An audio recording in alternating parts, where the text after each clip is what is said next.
What if the version of you who hustled so hard to earn her seat at the table didn't have to keep hustling just to prove she belonged there?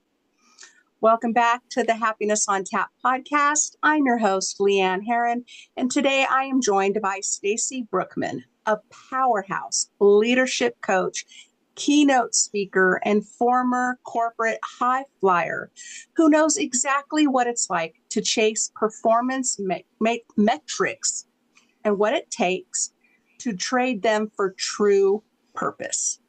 Stacy helps high achieving women silence the relentless inner critic, stop borrowing confidence from titles or applause, and finally build unshakable self-worth from the inside out. Let's welcome Stacy to the show. Stacy, it is so wonderful to have you joining us today. Thank you, Leann. I am really excited to be here and just thrilled to be sharing the information because it is so life altering useful. That's what people have told me. I fully believe it. It is quite a change to leave corporate America and find and create a Yes. job that you're passionate about. Yes. So I look forward to hearing your take on it and your years of experience helping women do this. Yes. So let's start by having you tell the audience a little about you and what drew you to doing the work that you do. Oh, such a good question. I spent 30 years climbing the corporate ladder, and I actually started out, I had to get a promotion to become a secretary. So I was like the lowest totem on that totem pole right there. Lowest, lowest, lowest. And I knew I could do more than that. I knew I had more in my brain, but I was not in that position to do that. And so I kind of had a little chip on my shoulder. I'm like, I want to do something more. So I thought, I don't have a degree at the time, and I am going to go, like, what other job could I do? And so I did auto estimating. I'm like, I went out, I took auto body classes, never had done that in my life, wasn't a gearhead at all. Didn't have anybody in my life who was. I took welding classes, ended up being the best welder in my class. And so I had that grit to go, I want to learn this skill. I took my lunches and went to tow lots and things like that to create in myself the skill I needed to get that job. And then that confidence, well, actually, I didn't even have confidence though. I took all the way up as I was striving and doing those types of things outside of the box to climb the corporate ladder. Even once I got my degree and moving higher and higher and higher, eventually I became a consultant. And over the span of 30 years, I never felt like I was good enough. I got 5 stars almost every single year. I was like the number one employee many times. I was like skipped a level sometimes, even in my climb up, and yet I never felt good enough. And so that wasn't a great experience for me. Took pride in my work. I enjoyed climbing the ladder, but once I got there to the next rung, I always lost confidence. And so when I became a coach, a life coach and a leadership coach, I was like, this is the thing that I needed as I was climbing the ladder. I needed that to experience. Like, I would have great ideas and I would wait around the table and wait for everybody else to share their ideas to see if my idea would fit in. I would never share mine first, right? Those types of things. I would triple check all my work before turning it in. That perfectionism, because I was afraid of what other people would think of me if I had a mistake or if it wasn't quite right with the corporate culture. So all of those I know are solvable for people, because you can, when you don't feel like you're comfortable in your own skin, that spreads to the rest of your life as well. You get stressed. That's where burnout happens. And in order to prevent burnout, for you to enjoy doing, like, you got into leadership or whatever job you're doing, you got into that for a reason. You can actually enjoy it with the skills that you have just as you are. You don't have to be anything else. And so I want to give women and all kinds of people a shortcut to that, a shortcut to be able to have that not fake it till you make it confidence. I really despise that. Like, you fake it till you make it is not actually true. Your brain says like you can try to on the outside fake it till you make it, but your brain is like, nope, you're terrible. This is not going to happen. So this is not going to work. You're not the best person for the job. You got here by mistake. All of that sort of thing. I had a client actually, someone come to me, and she had gotten to be not the CEO, the COO, the COO. Oh, there's And all. she just got the job, and she said, I don't know if there was anybody else, like nobody else that applied or what, but I guess I'm here. No, she earned it. So I want to give women and other professionals a shortcut so they don't have to feel that imposter syndrome, that lack of confidence. They can have that confidence that comes from the inside and wells up. That sounds wonderful. I'm guessing that's your borrowed confidence. Is that your shortcut? Tell me what you mean by borrowed.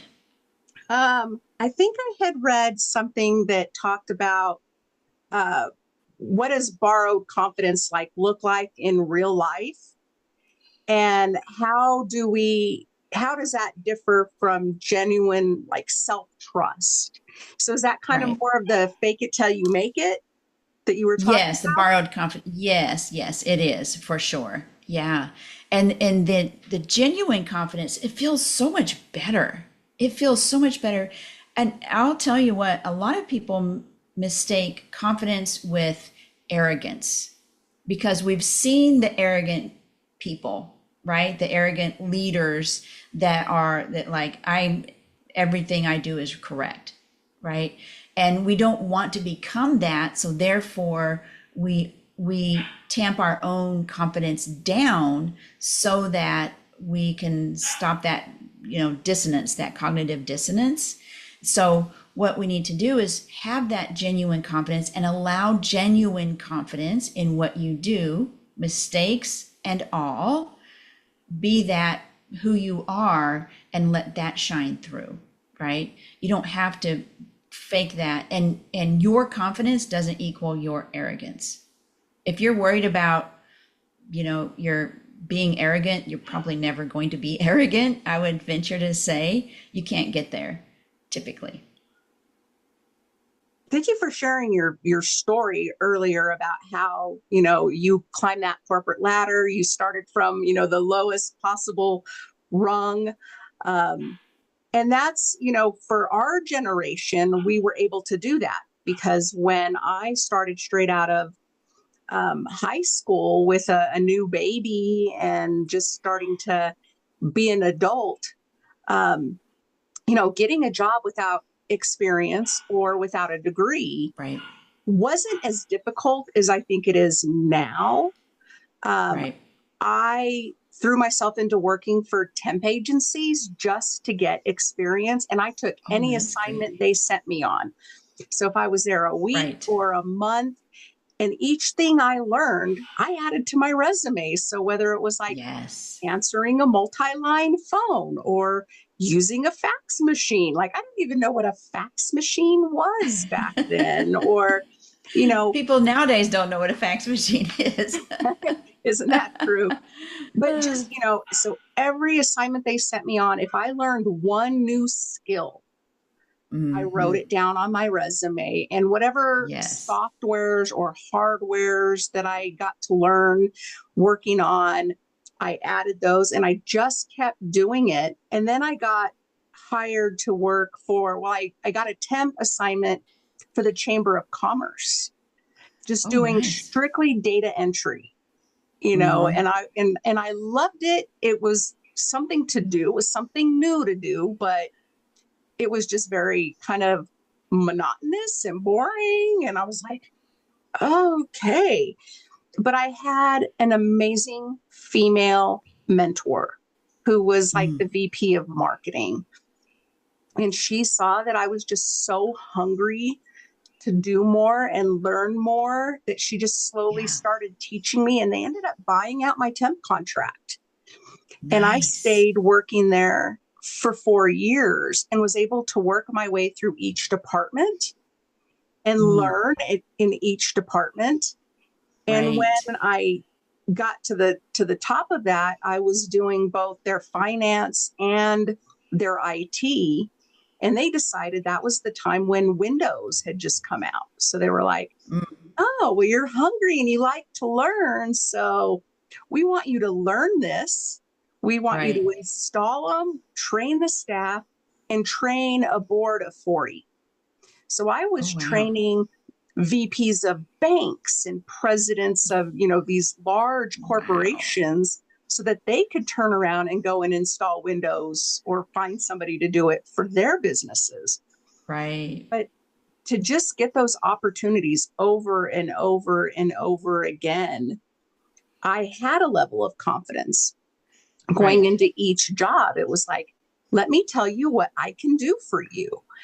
And Right. eventually, after 30 years of doing that, it kind of started to shoot me in the foot because then I was like the people pleaser. So they wanted me working there because they knew I was a hard worker. I was diligent. I was going to put in the Yes. long hours, so it was tough, but, and I had just an amazing amount of confidence until I didn't.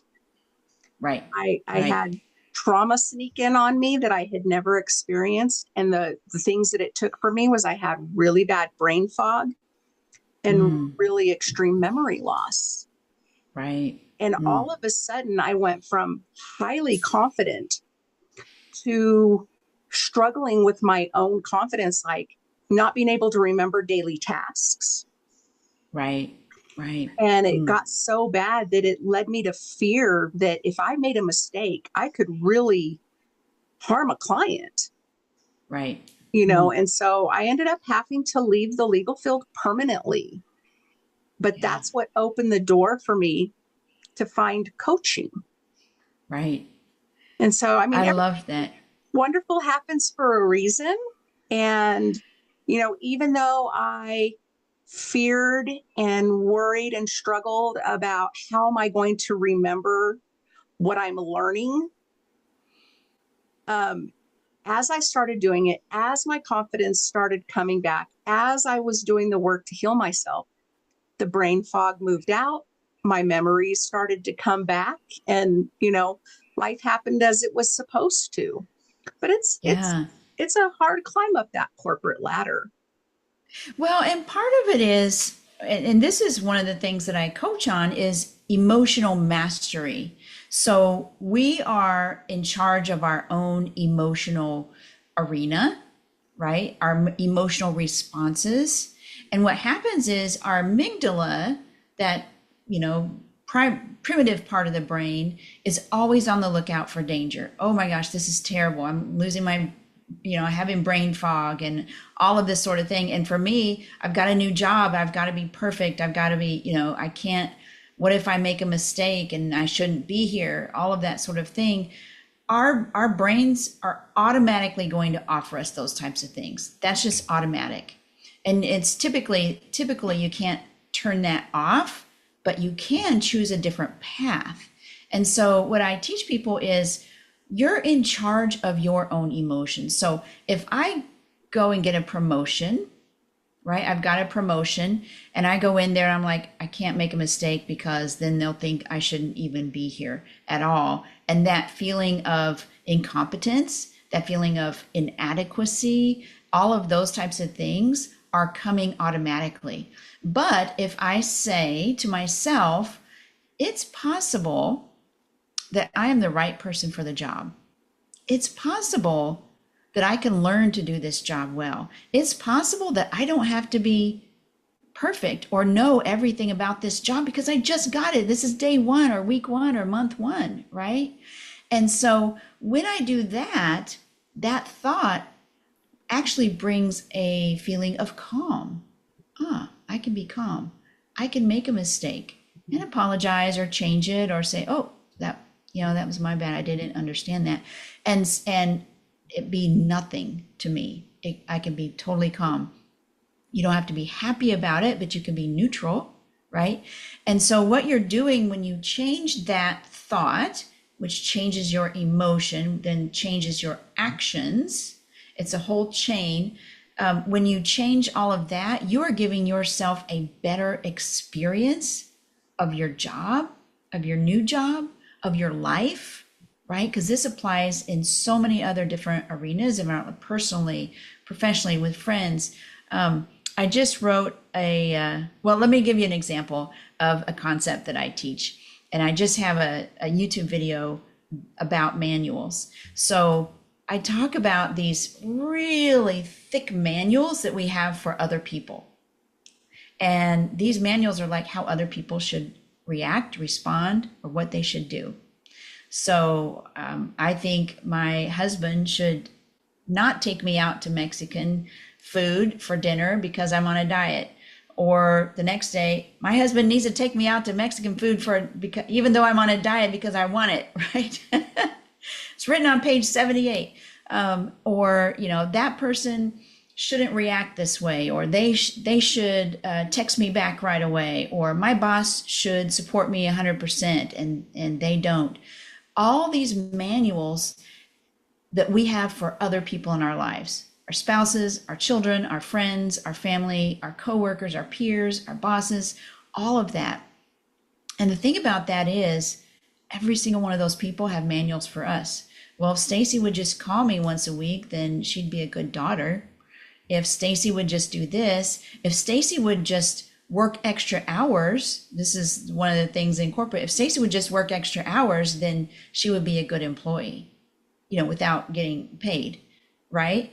And they have manuals for us. And what we need to do is just drop the manuals. Because here's the thing, we are all autonomous human beings.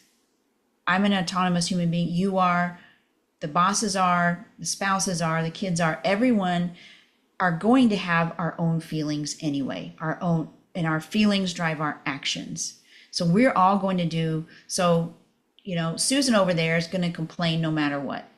If she's complaining all the time, she's going to complain no matter what, because she's in charge of herself. So, and what am I in charge of? Only myself. I can't make her stop complaining. I can't make somebody do something. I can't make somebody feel something. I'm not responsible for other people. I'm not responsible for their feelings. And so when we just drop the manuals and then manage our own emotions, that's when you have a great experience of your life. I'll tell you a story about this. We're taught as children that we're in charge of other people's feelings. So tell me if you ever experienced this, or maybe the folks listening have experienced this. As a child, either you hurt somebody else's feelings. Let's say you hurt somebody else's feelings at school, and your mom and dad or the teacher says, you need to apologize to little Johnny. His feelings are hurt. You hurt his feelings, right? Or you go home and you cry into your mom and dad and they say, oh, did little Johnny hurt your feelings? He should apologize, right? That tells us, and it teaches us, that we're responsible for other people's feelings and they're responsible for ours, but we're not. We are not. My husband has this funny story that he says, as a child, he had lots of aunts and uncles, and his mom would say, you kiss your aunt on the lips, you're going to make her upset, if you don't do that. So he would have to go and kiss all the aunties on the lips when he was little. But we're not responsible for other people's emotions. And when we can realize that and then take back control, like if I'm frustrated, went to the Department of Motor Vehicles in Houston. I don't know if I should say that, but in Houston, and I had looked online, I had all my paperwork, took it, and they're like, no, you don't have the right paperwork. Go and if you don't have the right paperwork, then you have to repay all the taxes for your car as if it were new. Just crazy. So I'm like, this is the paperwork. So I went back again another day, hoping I'd get a different person. Got the same person. Nope, yada, yada, yada. You got the wrong paperwork. You're going to have to pay taxes, yada, yada, yada. So then my husband goes to the next door city and goes over there and does it, and it's fine, perfectly, the original paperwork. And I wanted to be so mad. I was frustrated. I wanted to be mad. I knew even as a coach that I could manage my own emotions, but I'm like, doggone it, I want to be mad. But I was letting that stop me from being calm, stop me from doing the work I needed to do that day, stop me from whatever. And that feeling of frustration in me was causing physiological symptoms, stress, that's not healthy for us. So I told myself, I'm going to be mad until 3 o'clock this afternoon, and then I will let it go. I can't change the DMV. I can't. I will never change the DMV, but I can manage my own emotions around that. And that's exactly what I did. And that's what everybody can do too. I love the stories, and they are all great examples of exactly what comes up for us. Or even, for myself growing up, I was raised that way, to be the people pleaser, to be Yes. responsible for Yes. everyone else's emotions. And it's a hard change, but once you learn it, it Yes. is amazing. And I think I also have a blog that talks about it is not your responsibility to be responsible for other people's emotions, feelings, whatever. And it's Exactly. something that, one I work with my clients on, and me and one of my best friends are constant reminders to each other. Her husband will get frustrated with her for something. She goes, I can't control how he feels. I can't, all I control is how I react Mm-hmm. to Yeah. how he feels or what he's doing. And so it's a really great skill to develop, especially if you haven't had that Yes. skill before. Takes practice. It does take practice. And I loved how you talked about giving yourself a certain amount of time to feel those feelings, to have those emotions, because we should, be able Mm-hmm. to sit in our feelings and our emotions Right. and be able to let them go. Right. If And they're not serving you well. I think if Yes. you have that, okay, I'm going to give myself until 3 and then I'm just going to let it go. Because Yeah. otherwise we end up, with sleepless nights where we're ruminating and then we're not sleeping. And then Yes. that causes, your body to be stressed, and then you end up with illnesses. And so it all just keeps growing and growing and growing. So when we learn those skills, it's so powerful. I don't know if you read or learned anything about Mel Robbins' book, the Let Them Theory. Yes. Yes. I It's haven't read the book, but yeah, I have seen a lot about it. So it's very, very similar. Let them do whatever they're going to do whatever they're going to do anyway, right? People yeah, are going to do themselves. And so you get to manage your own emotions around that. And that kind of brings us back to imposter syndrome, because what I've experienced imposter syndrome to be is wanting to master or manage other people's emotions or experience or thoughts around me and my work and what I do. So, for instance, if I were to go give a presentation, or I had a client who actually gave a presentation to a lot of the very high executives in her company, and she was fumbling with the computer and it wasn't working right and all that, and then she started sweating, and then tears welled up. And this is very common. I mean, tears have welled up for me at work, and I'm like trying to tamp them down, trying don't cry, don't cry, don't cry. And those are the things. It's because we want to manage other people's impression of us. I want other people to think well of me. Spending until midnight on a report and trying to make sure it's perfect, even though you've already done the work, and you're rechecking and rechecking until midnight, because you want other people to experience you in a certain way, and they're going to experience you no matter what. right? If you make a mistake on a report, that is human. That's totally human. It's not that you're not going to affect their impression of you. They're experiencing their impression of you no matter what. You can be the most perfect employee, work hard, overwork, work until midnight all the time, and they can still lay you off, right? And you can't manage other people's impression of you. And that's what imposter syndrome is. I want you to think I'm a good person, I'm a hard worker, and so I'm going to do all the things, and I'm afraid to even expose myself in, stand up and speak or anything else, because I'm afraid of you thinking differently, bad about me. You could think bad about me no matter what, even if I did perfectly. Often that happens. I would go into corporate. There was one period of time I would go in at 5 a.m. I had a young baby and a young child, a 2-year-old and a almost newborn. And I would go in at 5 because I knew I had baby doctor appointments and different stuff. And I would spend more than my 8 hours at work. And then once a week had to take off for whatever. It still was not good enough. It was not good enough for them. So your company can't love you back. You can't make even your boss, your peers, your kids, your spouse, you can't make anybody love you. Only you can love you. And when you realize that,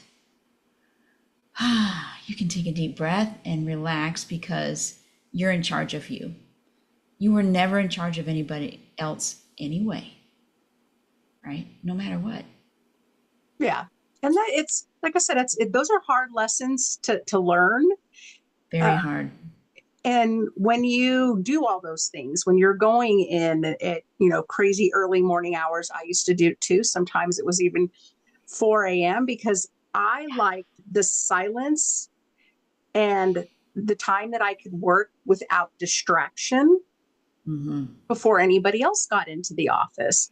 And even then I was staying until 8, 9, 10 o'clock at night after going in at 4 a.m.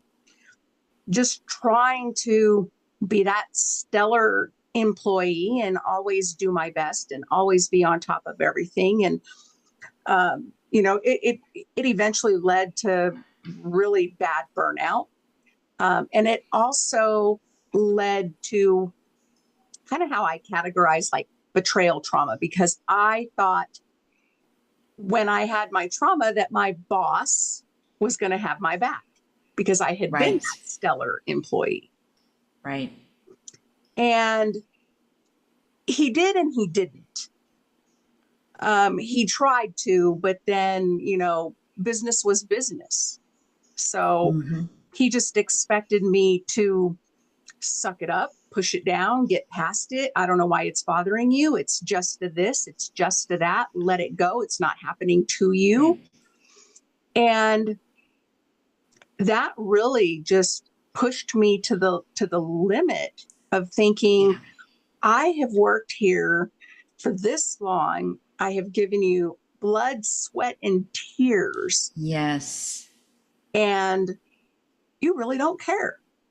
Right. You didn't show any kind of compassion, empathy, anything for anything I was going through. It was just keep working, just keep working. And so, it's hard. You fight those.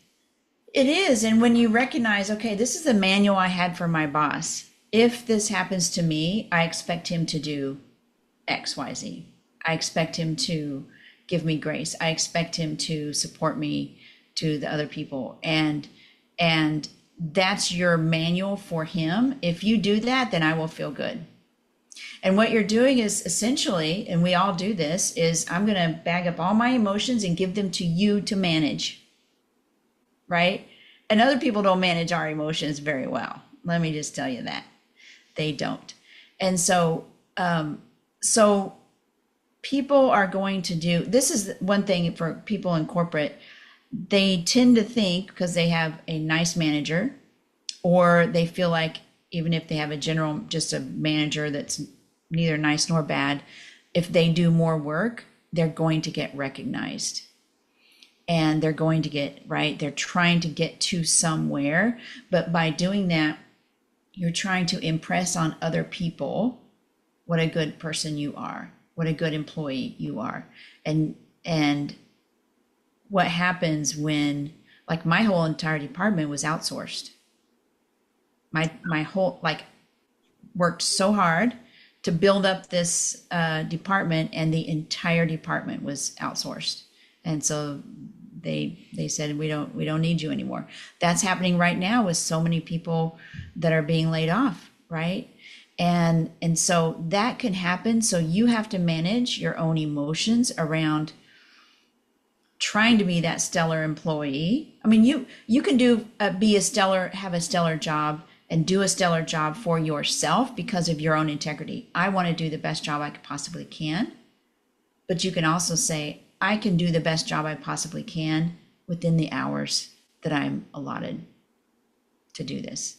I don't have to work until 10 or 1. I don't have to go in at 4 a.m., right? I am a good worker. I enjoy the job that I'm doing. I am confident in the integrity of the job that I am doing right now. And that is enough, right? You're not going to affect somebody else's opinion about you by working till 10 and getting in at 4.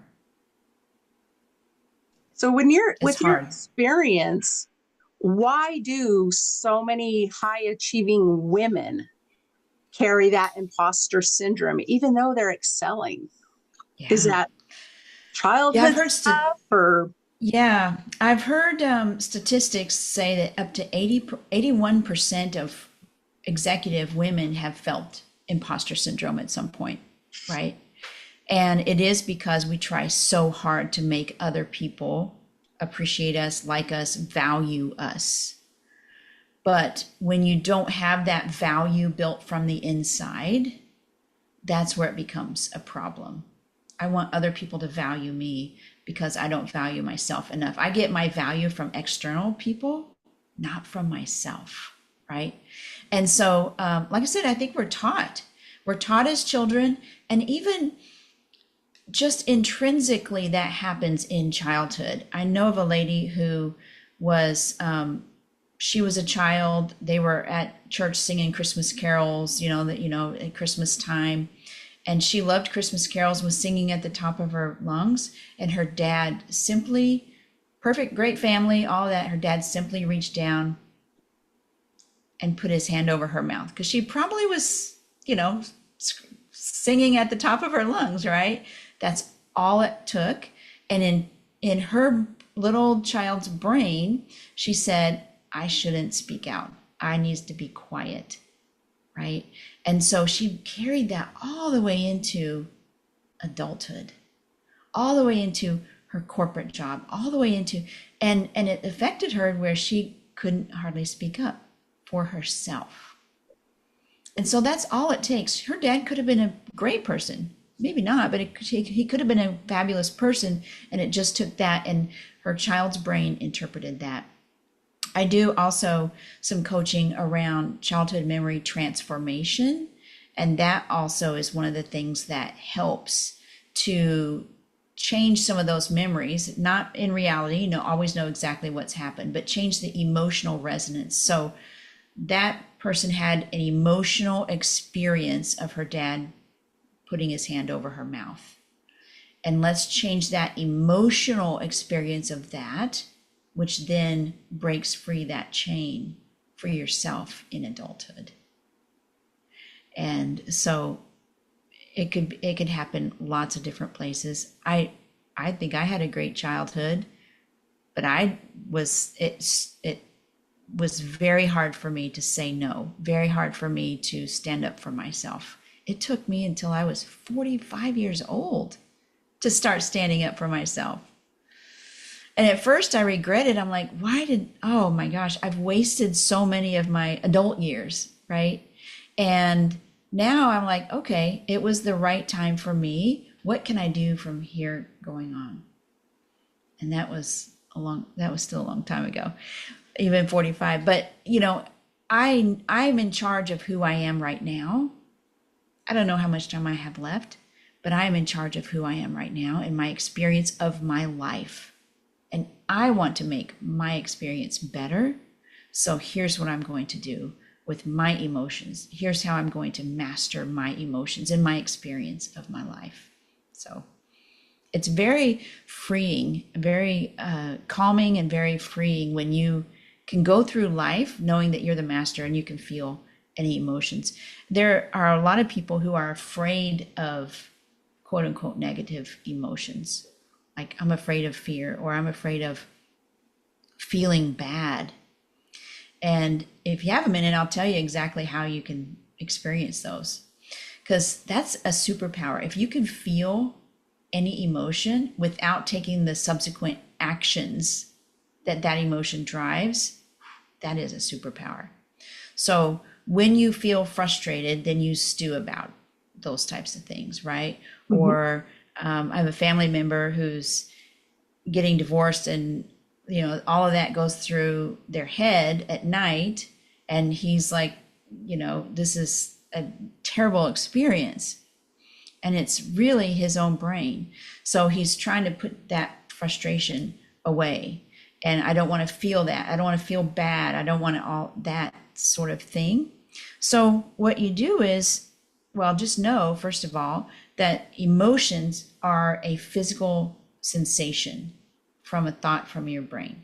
Okay. I think Susan shouldn't have said that to me. Right. And then that brings a feeling of frustration, let's just say. And that frustration is like in my chest, or it's my throat closing up, or it's like that physiological symptoms are your emotions. And so a lot of people don't connect that. And so what I tell people is, well, give me an example, Leann, of what you have, what negative emotion you've experienced recently in the last month or so. Betrayal. That's probably my number Betrayal. one Okay. emotion. Yeah, betrayal. And typically what we do is we're like, I don't want betrayal. I don't want to feel betrayed, right? I don't want to feel betrayal. So it's like a beach ball, and we try to push it underneath the water, and you can't hold on forever, and you let it go and it pops back up higher than ever. So what we want to do is we want to actually allow that betrayal, feel that betrayal, and then start looking at it in a certain way. Where is that in your body? Where did you feel it in your body? My chest and my stomach. My Chest stomach in your would stomach. just be in knots. Yeah. So what shape was it? Was it knots, or was it a certain shape? It was knots, I would say. Knots. Okay. Were they a certain color? Not quite red as far as like anger. Uh-huh. Almost more of a blue, like a sadness. Yeah. Did they have any texture? Were they sharp, fuzzy? Anything like that? Not that I can Smooth? identify. Okay. And then did it move at all? Did they not move? It would move from my stomach into my chest or into my heart, right? Yeah. But like my heart hurts. Yeah. So I wonder what that betrayal would say to you, and you don't have to share if you don't want to. What would that betrayal say to you? If you were doing all of this, you're like, okay, I see it. It's a knot. It's a blue. It's moving from my stomach to my heart.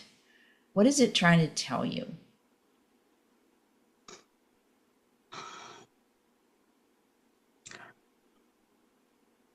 I think more than anything, when I was feeling those feelings, was that I would tell myself, you know, it is okay to feel those feelings, but that I needed to find a way to release it, that it was me, it was my brain that was making me feel this way.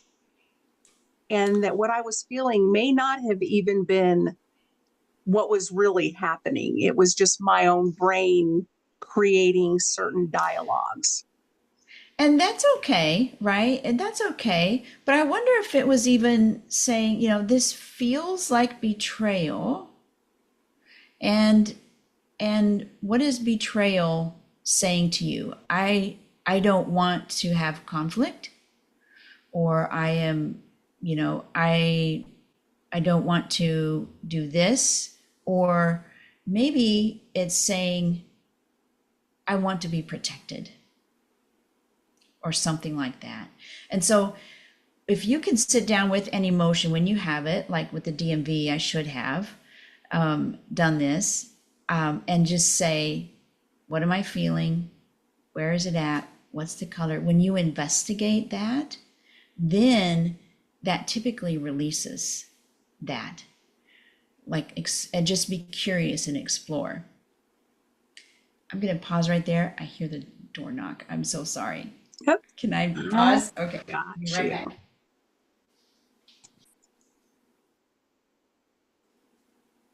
So you were talking about how we should be able to sit with our emotions, really get curious, like, where's this Yes. coming from? And that helps us release it. I think that was what I had to do as well. Yes. I also have found for myself that that's usually a sign for me that it's okay to reach out to somebody and ask for help if I'm really struggling with a certain emotion and releasing it, Yes. or trying different modalities that I've learned, like somatic healing, to be able to help move that through my body so that I'm not Yes. keeping it in knots in my stomach or trapped in my chest. Those somatic modalities are so good. Yes, that really helps. Along with that, being curious, like, I'm curious about it. Instead of just trying to push it away, I don't want to feel it. This is terrible. I feel bad. And also the other thing that can harm is rehashing it over and over and over. Right? I'm over the DMV story, so now retelling it doesn't harm me. But at the time, and I would, call my mom and call my sister. Can you believe this? This is like, all of that was bringing the same emotion back up, as strong as ever. And so when I can just say, okay, I'm frustrated. I don't like this, but let me feel, where is it at? What color is it? What is it trying to tell me? Where is it moving? And just get curious about it. Usually research says it takes 90 seconds for an emotion to peak and then release. And if you can just stay curious enough, not squash it down, but stay curious enough to sit with it without yelling at the person or without sending an angry email off. Sit with it, then it lessens and you can be released from it. Thank you And for I love sharing that. that. I use it. Yeah, that Yeah. is very valuable for people to understand because we're so used to being reactionary, where we Yes. get angry, we react, we respond. I know many attorneys I used to work with would fire off these horrible emails and you can't take them back. And Right. it's just like you Right. can't take back when you say something hurtful to another person because you're hurting inside. So Right. taking that time is so powerful in being able to work through those things. And really, I had the same experience. Learning that skill has really helped if I have, a trauma trigger that comes up or I start to feel anxiety about something. Having that skill to be able to sit with it, give it time to pass, then the Yes. next time it comes up, it's not the same. Right. Like you said, I Right. can, especially trauma triggers. Like I used to have a lot of trauma triggers regarding somebody mentioning my mother or my ex-husband, and I used to constantly be triggered and reactionary. Yeah. And I really had to tell myself, this is not serving my greater good. This is making me unhealthy. Exactly. I'm pushing it Yes. down again, which I know is something I used to do in the past, or I'm distancing myself from people that I care about, as opposed to just having the conversation that explains, what this does to me when you do that, how my body responds. I'm having, and just being able to speak it out loud and have that Right. autonomy and that radical um, acceptance and be able to just speak my truth Exactly. help me release so much of what would bubble up. Right. And Right. at the same time, realizing that people can't read your mind. They don't know what they're doing or saying is affecting you unless you tell them. So if we Right. choose to continue to push stuff down, we end up dissociating from Yeah. people who are important in our life because we would rather not have those conversations and think that we're protecting their feelings and their emotions while protecting our feelings and our emotions. And it doesn't serve any good at all. No, it doesn't serve them or you. I mean, that kind of goes back to the manuals, if if you would just not say those types of things, and this is what we're thinking in our head, or do those types of things, then I wouldn't be triggered and I would be fine. But you're doing those things, right? And they don't know. They don't know unless you speak up. And just because you speak up, they might be angry, they might not, but they're in charge of their own anger or acceptance of what you say. You're in charge of saying it to protect yourself. And I really liked when you were talking about the childhood memory transformation. Mm-hmm. I think that is so powerful when we learn the skills to transform those things. I think you and I talked Yes. about it at our previous I, virtual I was thinking coffee. we did. Yeah. Yeah, about Yeah. my daughter being quieted at the funeral of her grandmother Mm-hmm. and Yeah. how that has impacted her growing up and how she Right. believes you're supposed to act at a funeral, how Yes. you're not supposed to grieve, how Right. you're not supposed to have those emotions. And so, even the slightest thing, it was very similar. He shut her down because she Mm. was crying too hard. Mm. Yeah. And you just don't think about it. But, Right. what we also discussed for her was that he never learned how to grieve. So for Right. him, he didn't understand what she was doing, how she was feeling. And it wasn't his job to understand, but he never learned how to grieve as a boy, as a young man. Yeah. Um, he wasn't supposed And to have and those feelings. he was trying to manage everybody else's experience of the funeral, right? And she was impacting the experience of the funeral. So he was trying to manage everybody else's emotions, right? And it just doesn't work that way. It just doesn't. Everybody is in charge of their own emotions. Yeah, So, absolutely. yeah. Let's go back to confidence for a minute. Yes. What is one myth about confidence that you wish more people understood? One myth about confidence that more people should understand.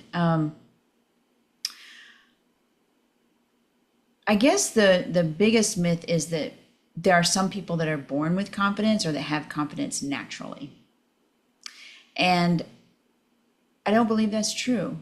I believe they probably had a childhood that developed it, but I believe anybody can develop confidence. So I had a childhood that did not develop confidence. And in fact, my mother could not even talk on the phone until she was 30 and didn't drive for a long time either. And so it was, that's what I grew up in. And I grew up like I shouldn't be, kids should be seen and not heard. and all of that sort of thing. And I developed a very huge lack of confidence. But I've overcome it. I'm talking to you right now about something that I know about, right? How cool is that? And people who see like my YouTube videos, they're like, really, I can't even imagine you not having confidence. So confidence can be learned and learned well. And if I were to say a secondary one, it's that confidence is arrogance, because you can be confident, be internally confident, and not be arrogant. Having confidence will not turn you into one of those people that you really hate at work. They're like, oh, they're just talking all the time. They think they're everything and they're really not. That's not real confidence. That's just arrogance. There's a huge difference between the two. Yeah, I agree with both of those. I think those are both really important to understand, because yeah, I know both types of people. You can have that internal confidence and carry yourself in a certain manner and not be arrogant. Yes, yes. And You can be a kind person. Like I've told folks that like who need to say no more often. I need to say, you need to say no, or I want to say no, but I say yes because I'm, trying to manage other people's emotions or whatever. You can say no and be a kind person. You can say no to everything and be a kind person. You can do the minimum on your job and be a kind person. So overdoing it or saying yes to everything, the things that you don't want to do, does not make you a better person at all. It makes you somebody who wants to try to manage other people's emotions or other people's thoughts around you. It just doesn't work. yeah, So mastering your own emotions and having that, confidence to like, I know with my integrity, I am doing the job that I need to do. I am absolutely doing it. And so I can be confident in that instead of trying to make other people think about me a certain way.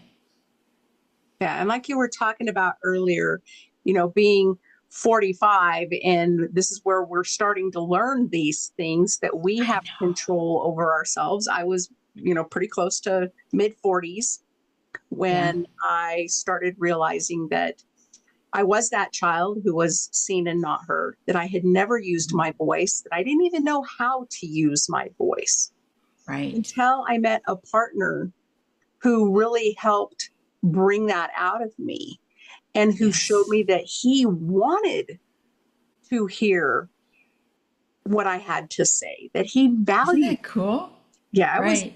but it took time to develop my voice because I was Yes. Yes. so used to being silent.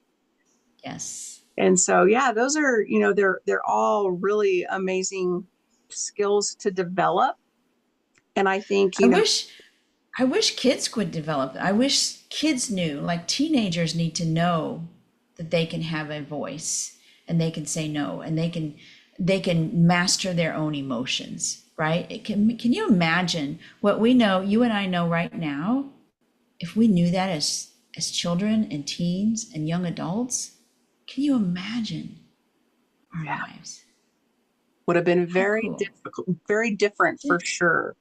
And Different, yeah. learning to say no without guilt was Mm-hmm. also another difficult skill that I had to Mm-hmm. develop. Having boundaries, because all those things were not something I learned. Right. And I think I agree. I think if those things were taught to the youth of today, Yes. we'd Yeah. be raising much stronger, more self assured individuals. Yes. And speaking of boundaries, I teach that boundaries are for you and not for me. I mean, I'm sorry. For me, Boundaries are for you and not for other people, right? Boundaries are for me, not for somebody else. So, a boundary is simply two steps. If this happens, then I will do this, right? If If, let's say, if Sam calls me 6 times a day, then I will not answer. If, whatever. So it's the action is on you. Other people can't trample your boundaries. Only you can. And most people don't realize that. She's trampling my boundaries. They're doing, whatever. But what action do you need to do for your boundary? If this happens, then I will. And when you can think about boundaries that way, and again, just like your emotions, you're in charge of your own boundaries. And again, these are hard lessons to learn, but when you do, you will have a life of freedom. You will have an amazing life because you will actually take your life back from all the other things that are controlling your life right now. And that's fun. Absolutely. Absolutely. That is one thing I work on with people too. Again, it goes to why we are here doing what we do as coaches, Yes. is helping people learn what we didn't learn until later in life, Exactly. so that hopefully Exactly. they have a better chance, or they're not Right. learning it in their 40s or their 50s. And So so true. that's what I love so much about being a coach and Yes. teaching people these things and giving them permission, because nobody ever gave me permission to have boundaries. Right. I had to learn what it meant, learn that boundaries were for me, how to have boundaries, how to set boundaries, how to speak my truth, and how to hold my boundaries, how not to allow that guilt or somebody else to make me waver in my boundary Yeah. for their own purpose. Because that Right. was also part of the skill developing, not allowing other people to change my boundaries, to pull me back in, to make me feel guilty, to make me feel bad. It's like, Right. When you get to be in charge of yourself. And it is, no matter where, folks listening, where you are in any of these things that we're talking about, it's okay, because you didn't know until now that you could be in charge, let's say, of your boundaries, of your emotions, of your experience, right? Now you can do better for yourself from here on out. So it's okay no matter where you're at in the process. I'm still a work in process. I still like, oh, I should have a boundary around that.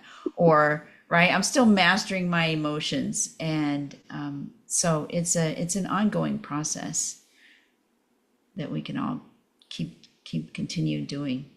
yeah, I agree. And I feel the same way. I feel like I'm going to be a lifetime learner. I am always going to need to continue to grow and develop.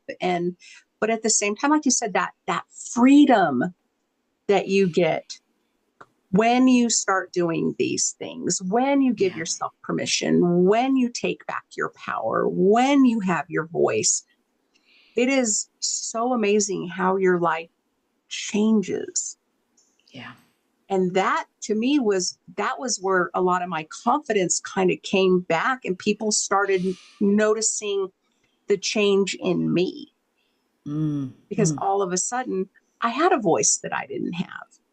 Yeah. But like you were saying, I learned to use it with kindness, not Yes. to let it be arrogance, or not to be cold or dismissive in having that boundary, but learning how to do it with kindness and compassion, not only for others, but for myself. And you can be firm and still be kind, right? You can be firm. Other people don't have to like it or appreciate it. In fact, they probably won't. And that's okay. You can still be a kind person and say no, or you have that boundary, and other people can be upset. What if that is the kindest thing you could possibly do, is to hold that boundary? Yeah, You know? absolutely. Where can people find you? I want to make sure I include all the places in the show notes. Yeah. Well, I post my thought leadership type of pieces that are like deeply resonant for all of these types of concepts on LinkedIn. So it's linkedin.com/Stacy Brookman, Stacy Brookman, Brookman. And my website is realliferesilience.com. So I put lots of stuff on there, lots of freebies. There's the Remarkable Resilience Routine, which is amazing. That's on there. And so I have Resilient Boundaries Toolkit. So if you want to just message me on LinkedIn, I can send it to you, or anything like that. Those are the two primary places. And I'm starting to put new videos on LinkedIn. So or not LinkedIn, YouTube. So youtube.com/realliferesilience. And you can see all of them. Wonderful. I will include all of that in the show notes. On the topic, real quick, of resilience, what does resilience mean to you now? And how has that definition evolved over your journey? Oh, wow. So I used to think resilience meant resistance, like resisting the terrible things in my life or resisting and things like that. Now I know that resilience is no matter what happens, I'm in charge of my emotions and I can build my life how I want. I am completely in charge of that. And that's resilience, right? Not letting this person or that person or this event or that event or a health diagnosis or whatever impact me and my emotions. I get to manage that no matter what. And to me, that's resilience. I love that. Because that's again, another thing to kind of look at. I always thought when I was struggling with my trauma that I had lost my resilience. That was the word that kind of kept constantly popping up, Yeah. because I had lived a lifetime of pushing those things down. Like you said, taking that beach ball and pushing it underwater and pushing it underwater would Yes. bob up. And so when my trauma hit so hard and I was struggling with all those trauma responses, brain fog and memory loss and anxiety, I thought, what happened to my resilience? But to me, resilience meant being able to push through, push it Right. down, keep Yeah. going, keep Yeah. fighting, And I really learned a different definition Exactly. of Yeah. what resilience really meant. So I think in my Right. own mind, I had the wrong definition, and that was We something all that was do like at some over point. me. Like, man, Yeah. I really Yeah. thought I had lost it. And I was like, where did it go? Oh, I'm glad you're here. I'm glad you're doing this. This is amazing. So thank you for inviting me. Thank you for being here. I really enjoyed this conversation. Thank you for your time. Thank you for reminding us that confidence doesn't come from credentials, titles, being liked by everyone in the room. It comes from finally valuing our own voice, especially Yes. when no one is clapping for us. And Right. if today's conversation spoke to you and you're tired of trying hard, that part of you, let this be your permission slip to stop performing, to start belonging to yourself first. If you want to Yes. connect with Stacy, find her workshops, explore her coaching, check out the links today in the show notes. If you loved this episode, please be sure to subscribe, share it with a friend, leave us a review, and help others find their way to authentic joy and resilience.